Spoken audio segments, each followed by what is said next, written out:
Assalamualaikum warahmatullahi wabarakatuh. Bertemu lagi dengan Bu Anjani anak-anak. Bagaimana kabarnya hari ini? Semoga siswa-siswinya Bu Anjani kelas 5 selalu tetap sehat dan diberikan keselamatan oleh Allah Subhanahu wa taala. Nah, kali ini berjumpa dengan Bu Anjani pada materi tematik, yaitu tema 5 tentang pentingnya persatuan dan kesatuan. Nah, anak-anak, kemarin kan kalian sudah belajar di tema 3 tentang keberagaman yang ada di Indonesia. Nah, seperti keragaman budaya, kemarin ada adat istiadat, ada keragaman agama, suku, ras, dan lain sebagainya. Nah, karena banyaknya keragaman itu tadi, perlu anak-anak mempelajari tentang pentingnya persatuan dan kesatuan yang ada di Indonesia, karena kita berbeda-beda. Nah, seperti apa? Yang pertama, pentingnya persatuan dan kesatuan sudah ada sejak zaman sebelum merdeka, dibuktikan dengan adanya Sumpah Pemuda. Nah, awalnya Sumpah Pemuda ini anak-anak itu Kongres Pemuda kedua. Jadi ada Kongres Pemuda pertama dan Kongres Pemuda kedua. Jika Kongres Pemuda pertama itu dilakukan tapi belum menemukan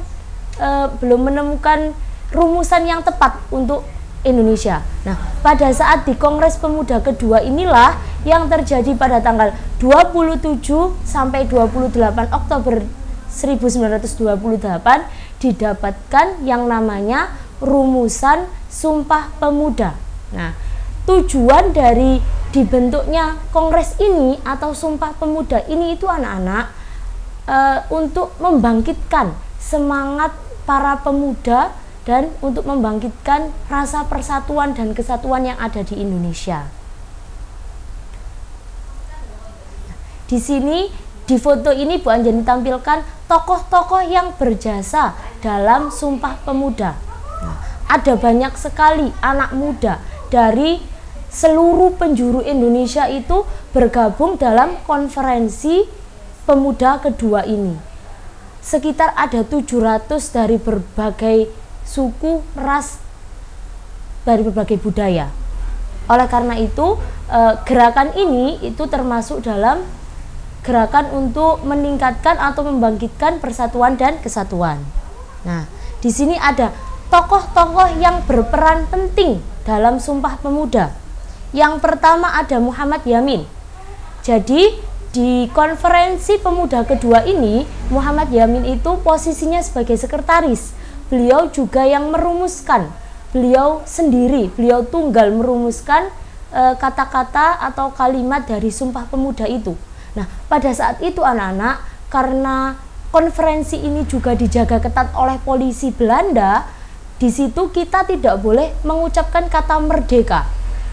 Tapi alhamdulillahnya Muhammad Yamin itu bisa merumuskan kata-kata yang menyangkut persatuan dan kesatuan meskipun tanpa ada kata merdeka.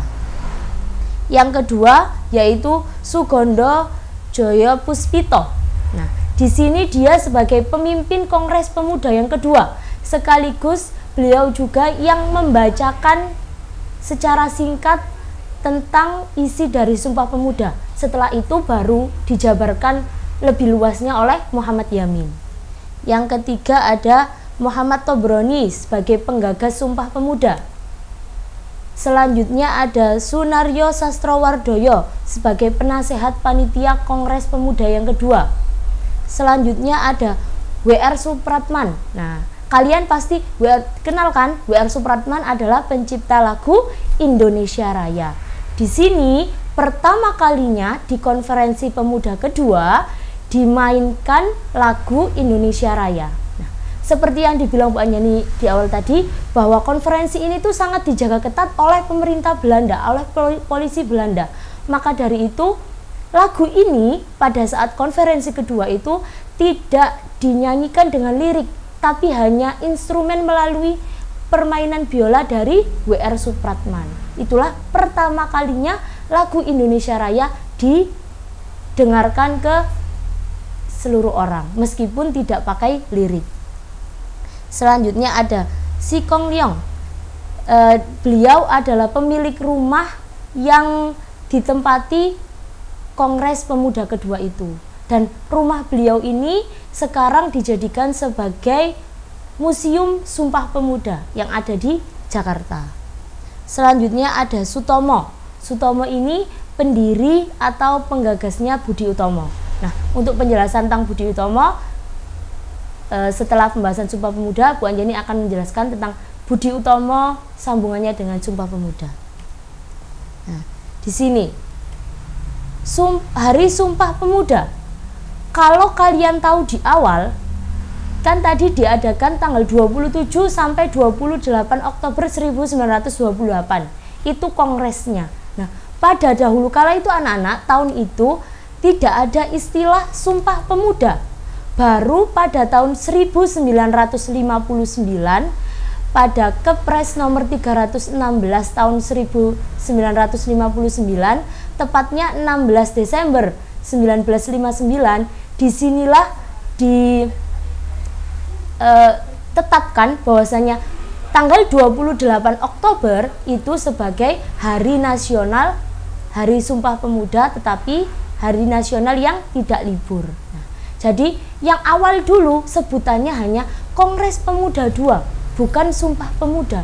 Baru pada tahun 1959 ditetapkan sebagai Hari Sumpah Pemuda. Nah, ini Bu Anjani punya isi dari Sumpah Pemuda itu sendiri. Bisa kalian lihat, yang sebelah kiri itu adalah tulisan aslinya, masih pakai ejaan lama. Yang sebelah kanan itu yang sudah pakai ejaan baru. Sumpah Pemuda. 1. Kami, putra dan putri Indonesia, mengaku bertumpah darah yang satu, tanah air Indonesia. 2. Kami, putra dan putri Indonesia, mengaku berbangsa yang satu, bangsa Indonesia. Dan yang ketiga, kami, putra dan putri Indonesia, menjunjung bahasa persatuan, bahasa Indonesia.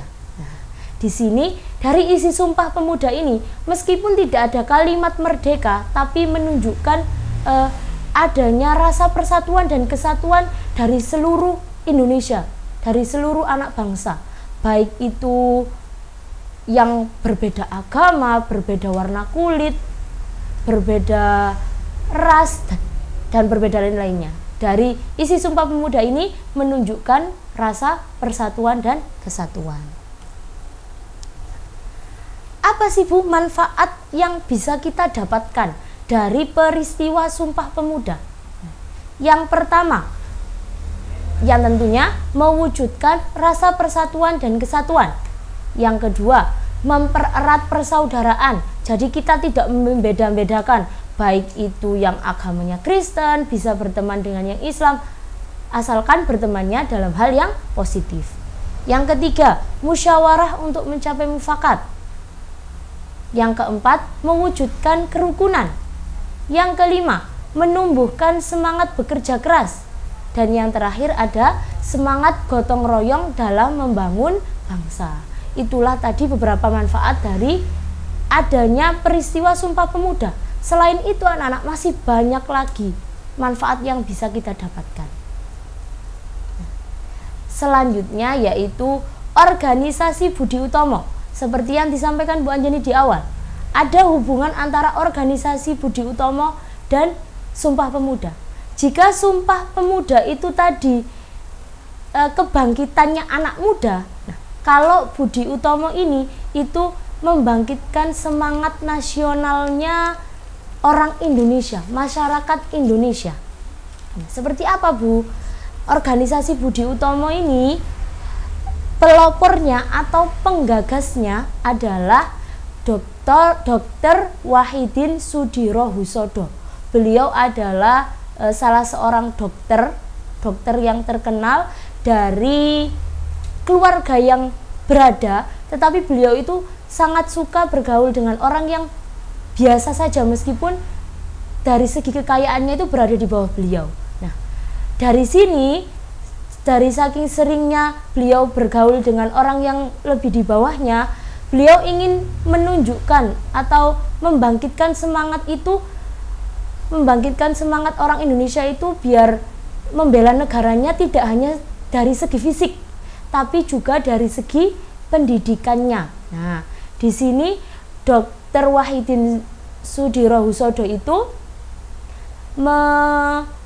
menyampaikan usul kepada tokoh-tokoh yang ada di Jawa, tetapi banyak yang menolak.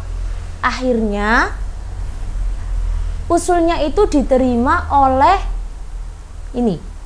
Dr. Sutomo, yaitu pemimpin dari terbentuknya Budi Utomo ini. Jadi yang menerima usulan Dr. Wahidin itu adalah mahasiswa dari Stovia yang setuju dengan pemikirannya Dr. Wahidin. Oleh karena itu, para mahasiswa dan yang dipimpin oleh Dr. Sutomo ini membentuk sebuah organisasi yang bernama Budi Utomo. Ini organisasi modern pertama yang ada di Indonesia. Nah, di sini Budi Utomo ini didirikan pada tanggal 20 Mei 1908. Nah, seperti Sumpah Pemuda tadi yang awalnya tidak ada kata-kata Sumpah Pemuda, untuk kelahirannya Budi Utomo ini juga kita peringati setiap tanggal 20 Mei sebagai Hari Kebangkitan Nasional. Kenapa Bu kok hari lahirnya Budi Utomo bisa dikatakan sebagai Hari Kebangkitan Nasional? Karena Dr. Wahidin dan Dr. Sutomo serta mahasiswa Stovia itu memiliki minat untuk meningkatkan kesadaran masyarakat Indonesia terhadap pentingnya persatuan dan kesatuan. Oleh karena itu, setiap tanggal 20 Mei kalian akan memperingati sebagai hari nasional, yaitu Hari Kebangkitan Nasional. Nah, itu tadi anak-anak pentingnya persatuan dan kesatuan yang ditunjukkan pada zaman dahulu melalui peristiwa Sumpah Pemuda dan juga ada organisasi Budi Utomo. Nah, kalau tadi sama Dr. Wahidin sudah dicontohkan, cara bela negaranya itu tidak hanya fisik, tapi melalui pendidikan yang diwujudkan sama Dr. Sutomo melalui organisasi Budi Utomo. Kalian sekarang pada zaman ini juga bisa menunjukkan bela negara tidak harus dengan fisik, tidak harus dengan perang. Tapi di sini Bu Anjani punya 5 cara. Yang pertama, belajar dengan sungguh-sungguh. Sebagai siswa, yang perlu kalian lakukan untuk memajukan negara ini yaitu belajar dengan sungguh-sungguh agar bisa membangun negara ini menjadi lebih baik dari negara-negara yang lain. Yang kedua, mencintai produk-produk Indonesia. Lebih memilih produk dalam negeri ketimbang harus beli di luar negeri. Itu untuk memajukan usaha-usaha yang ada di Indonesia. Yang ketiga, tidak mencemari nama baik Indonesia, nama baik negara. Meskipun kita tidak bisa mengharumkan nama bangsa misalnya, tapi minimal kita tidak boleh mencemari nama Indonesia, menjelek-jelekkan nama Indonesia, terutama di kancah internasional. Nah, yang keempat, mempelajari dan memamerkan budaya bangsa. Melalui apa Bu? Bisa melalui tari, alat musik, pakaian adat, rumah adat, dan masih banyak lagi. Dan yang terakhir, tidak terpengaruh dengan budaya asing. Dalam hal ini, yaitu yang bersifat negatif. Misalkan ada budaya asing yang masuk, tetapi menyalahi aturan norma dari bangsa Indonesia, itu tidak diperbolehkan. Nah, anak-anak, itu tadi penjelasan Bu Anjani tentang pentingnya persatuan dan kesatuan.